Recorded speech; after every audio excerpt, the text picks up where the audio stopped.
नमस्कार। जदि मो वीडियो आपण मानकु भल लागिले तो लाइक शेयर कमेंट्स एवं सब्सक्राइब करी पाखरि थिबा घंटी बटन को मध्य दबाई दियंतु।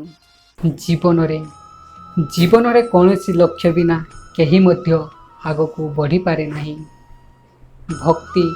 भक्ति ही एकमात्र रास्ता जे कि आम जीवन को आलोकित करि थाए।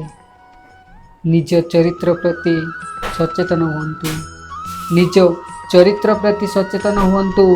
कारण ताहा ही आम भविष्य मार्ग होइथाए।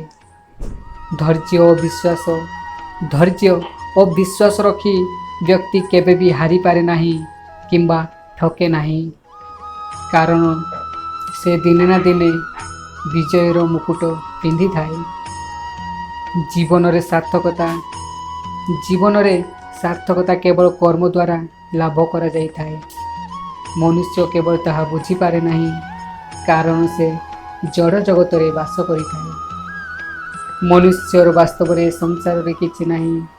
मनुष्यर वास्तव रे ए संसार रे किछि नहीं, किंतु एकमात्र संबल ताहा आत्मा अटे। भयर अनुपस्थिति रे विजय लाभ करिबा प्रकृत विजय होई न थाए, कारण भयर उपस्थिति रे विजय लाभ करिबा ताहा ही प्रकृत विजय होई थाए।